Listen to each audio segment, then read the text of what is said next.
अस्सलाम वालेकुम नाज़रीन, मैं हूँ किरण खान और आप देख रहे हैं देसी टीवी यूएसए। नाज़रीन, हम आज एक बहुत ही ख़ास मौजू पर बात करने जा रहे हैं।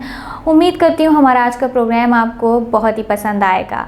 नाज़रीन, तो चलते हैं प्रोग्राम की जानिब। नाज़रीन, आपने देखा होगा कि हर इलाके का अपना ही हुस्न होता है, अपना बाज़ार हुस्न होता है और हर इलाका इसकी मुनासबत से अहमियत रखता है। तो अगर बात की जाए तो रावलपिंडी की, तो रावलपिंडी इस मामले में बहुत ही अहमियत का हामिल है।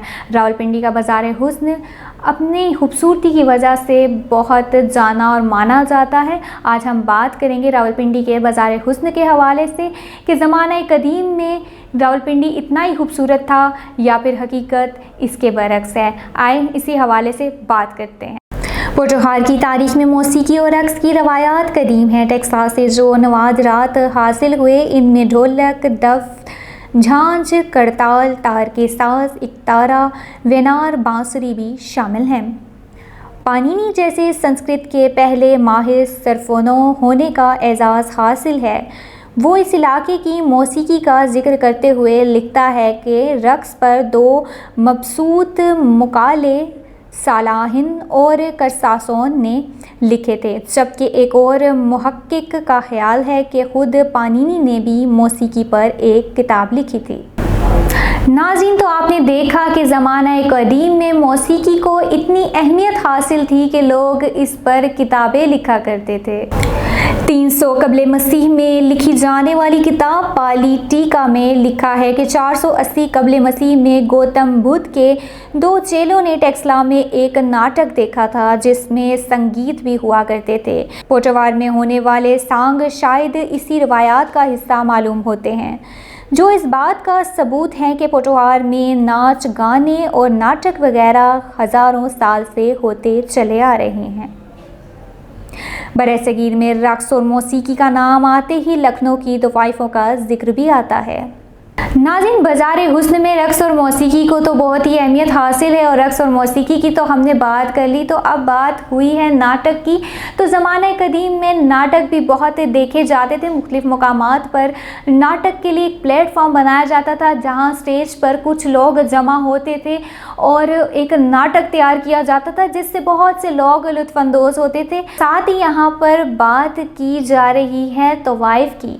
नाज़रीन, तो अब बात करने जा रहे हैं हम तवाइफ की कि ज़माना कदीम में तवाइफों का क्या किरदार था।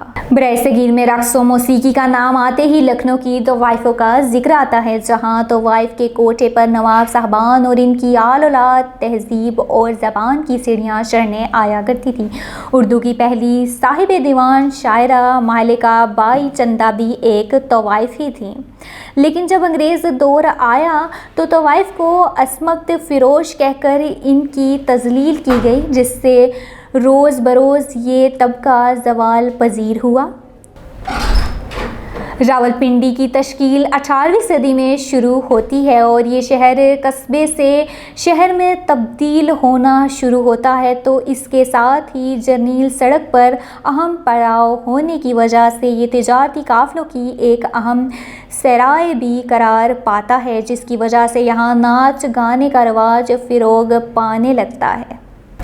ज़माना कदीम से ही बाज़ार हुस्न को रक्स और मौसीकी से सजाया जाता था और साथ ही साथ नाटक और तवाइफ का भी अहम किरदार था इसमें, क्योंकि स्टेज पर जब कुछ लोग जमा होते थे नाटक करने के लिए तो उस टाइम जो लोग बाकी होते थे वो उस रक्स को बहुत इंजॉय करते थे। और अगर तवाइफ की बात की जाए तो बहुत से कोठे भी उस ज़माने में थे जिन पर तवाइफें नाच गाना किया करती थीं।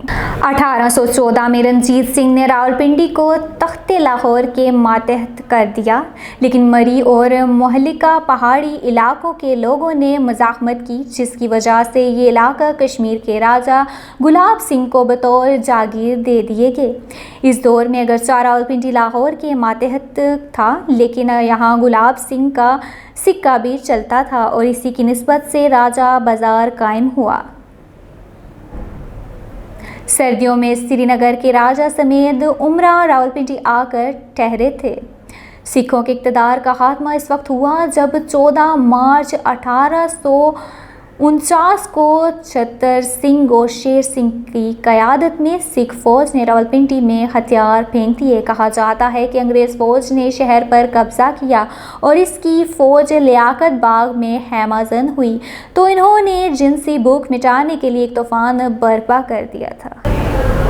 ज़माना कदीम में अंग्रेज़ों ने अपनी ताकत को पुरज़ोर आजमाया और कई मुकामात पर चकले खोले जहां पर वो अपना वीकेंड इंजॉय करने जाया करते। सितंबर 1851 में जब यहाँ छावनी कायम की गई तो इसके साथ ही कोयला सेंटर और छावनी पुलिस स्टेशन के दरमियान चकला कायम किया गया।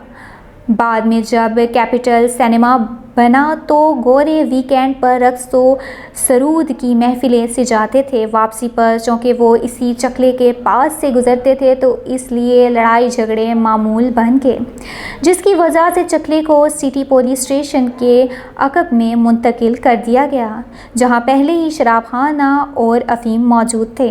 यहाँ भी लोग नशे में बदमस्त होकर औरतों से छेड़छाड़ करते थे, इसलिए गोरों ने यहाँ बाकायदा चकला कायम कर दिया और तवाइफों को कमरे बनाकर अलर्ट किए गए। ये चकला ऐन इस जगह था जहाँ आज ननकारी बाज़ार है। पहली जंग अज़ीम के दौरान रावलपिंडी में दिफाई ज़रूरियात के पेश नज़र 2 डिवीज़न फ़ौज तैनात की गई, जिसकी वजह से अप्रैल 1915 में ननकारी बाज़ार वाले चकले में फ़ौजियों और दलालों में लड़ाई हो गई। फ़ौजियों ने दलालों को मार मार कर भगा दिया। तारीख़ रावलपिंडी और पाकिस्तान अज़ मोहम्मद आरिफ राजा में लिखा है कि जब चकले में आए रोज़ लड़कियां मामूल बन गई, मौलवी अब्दुल हक ने हिंदू और सिख बरादरियों के रहनुमाओं का इजलास तलब किया और चकला ख़त्म करने के लिए मुश्तरका जिदोजहद की कोशिश का इजहार किया, मगर इन्होंने सर्द महरी दिखाई, जिसकी वजह से मुसलमान रहनुमाओं पर मुश्तमिल एक कमेटी कायम की गई जो 1920 से 1927 तक जिदोजहद करती रही। मुकामी इंतज़ामिया का मौक़िफ़ था कि रावलपिंडी का चकला बंद करने का मतलब पूरे हिंदुस्तान के चकले बंद करना है, इसलिए ये मुकामी इंतज़ामिया की बजाय वाइसराय का दायरा इख्तियार है। दूसरा, अगर ये कहबा खाना बंद कर दिया गया तो अंग्रेज़ फ़ौज घरों में दाखिल होकर शहर का अमन तबाह कर देगी। रावलपिंडी से रावलपिंडी तक के मुसन्निफ़ हाफिज़ अब्दुल रशीद लिखते हैं कि राजा बाज़ार में खुले चकले में मौजूद थे। एक ननकारी बाज़ार में जहाँ सोनी मेल रंडियाँ आँखों में मोटा सुरमा डाले, होंठों और दांतों पर दंदासा के सुर्ख व स्याह निशान, बालों में सरसों का तेल लगाए, सामने कुर्सी बिछाए हुए हर राह गुज़ीर को आओ ना जी कहती हुई दिखाई देती थी। Rawalpindi from the Raj years अज़ अली ख़ान में दर्ज है कि ये गली रात को आबाद होती और दिन यहाँ बहुत देर से निकला करता। यहाँ सरशाम ही गाने और घुंघरू की आवाज़ें सुनाई देती थीं। अहले दिल अपना सब कुछ फर्शे राह करके जाते, गली के बाहर तांगे हर वक्त खड़े रहते जो यहाँ आने वालों को वापस इनके घरों में पहुँचाते। यहाँ शादी ब्याह के लिए 2 मारूफ बैंड भी थे, जिनमें से एक स्टार ऑफ इंडिया था जिसके मौसीकार सारा दिन उर्दू, पंजाबी और अंग्रेज़ी धुनें बजाया करते थे। टीम में शादी के मौक़े पर रक्स तो होते ही थे, साथ बैंड्स भी ऐसे होते थे कि जिनमें मुख्तलिफ़ किस्म की ज़बानों में धुनें मिलती थी, जैसे पंजाबी और इंग्लिश और उर्दू। तो इस तरह की धुनें सुनकर जो शादी में आए हुए मेहमान होते थे वो शादी को बहुत अच्छे से इंजॉय करते थे। बाज़ार हुस्न की तो बात ही कुछ और है। कसाई गली की रकासाएँ सिर्फ़ यहाँ ही रक्स व सरूद की महफ़िलें नहीं सजाती थी, बल्कि उम्रा खुशी के मौक़े पर इन्हें अपने घरों में भी बुलाते थे। चूँकि पोठोहार में शादी ब्याह की तकरीबात महीना भर जारी रहती थी, इसलिए ये रकासाएँ भी अपने नाच गाने से पूरा महीना रौनकें दोबाला करती थी। बारात में ये रकासाएँ दूल्हा के घोड़े या हाथी के आगे आगे नाचते हुए जाती थी, जिन पर लोग पैसों की बरसात किया करते थे। आज कसाई गली जाएं तो आपको इन दुकानों में जहां से सरसंगीत फूटा करते थे ان چوباروں میں جہاں ڈھول اور طبلے کی لے پر رقص ہوتے تھے وہاں اب کراکری کی دکانیں کھلی جا چکی ہیں۔ 2-3 کوٹھے اب بھی ایسے موجود ہیں جن کے در ماضی کی طرح ادھر کھلے ہیں، تاہم یہ لوگ یہاں کے ماضی کی روایت کے بارے میں کچھ نہیں جانتے، کیونکہ ان کا کہنا ہے کہ وہ کسی ایک شہر میں 1-2 سال سے زیادہ قیام نہیں کرتے، بلکہ اب تو یہاں یہ سوال بنتا ہے کہ ماضی کی یہ تمام روایات کیوں ٹوٹ گئیں۔ اس حوالے سے پروفیسر شہباز علی کہتے ہیں کہ یہ وقت کی تغیر کی نظر ہو گئی، تفریح کے معیار اور انداز بدل گئے ہیں۔ 1990 تک یہاں گانا بجانا ہوتا تھا اور مقامی انتظامیہ کی جانب سے یہاں گانے بجانے والیوں کو لائسنس دیا جاتا تھا، جو جسم فروشی کے لیے نہیں ہوتا تھا۔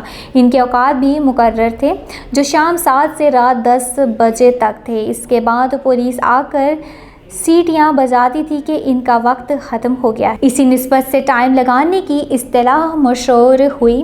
مقررہ اوقات میں لوگ ان کا مجرا سننے آ جاتے تھے۔ ان کے ساتھ ساز ندے بھی ہوتے تھے۔ ان کے کوئی مقررہ نرخ نہیں تھے، لوگ اپنی استطاعت کے مطابق بیلے بھی دیتے تھے، لیکن پھر یہ لوگ بدلتے ہوئے وقت کی نظر ہو گئے۔